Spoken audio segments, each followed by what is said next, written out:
जगत हमें बहुत कुछ है जो ले सकते हैं, या हमारे काम का है या बेकार है।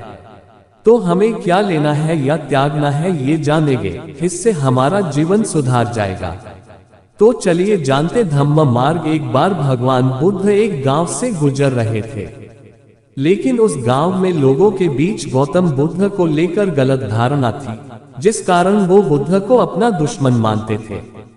जब उस गांव में बुद्ध आए तो गांव वाले उन्हें बहुत भला बुरा कहने लगे और बदुआएं देने लगे, लेकिन इसके बावजूद भी बुद्ध गांव वालों की बात शांति से और मुस्कुरा कर चुपचाप सुनते रहे।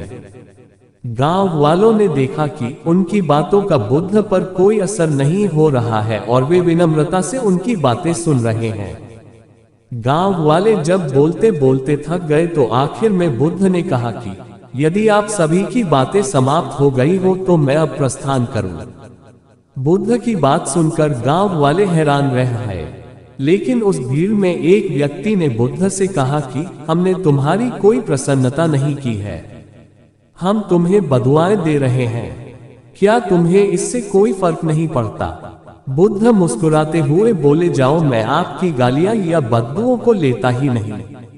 आपके द्वारा दी गई गालियों से भला मेरा क्या होगा? जब तक कि मैं आपकी गालियों को स्वीकार ही नहीं करता, इसका कोई परिणाम ही नहीं होगा। जानते हैं, कुछ दिन पहले एक व्यक्ति ने मुझे बहुत सारे उपहार दिए, लेकिन मैंने उसे लेने से मना कर दिया।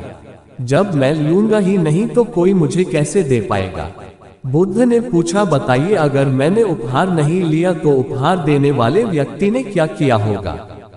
भीड़ में से किसी ने कहा, व्यक्ति ने अपने उपहार को अपने पास रख लिया होगा। बुद्ध ने कहा, मुझे आप सब पर इसलिए दया आती है क्योंकि मैं आपकी इन गालियों को लेने में असमर्थ हूं और आपकी ये गालियां आपके पास ही रह जाएगी।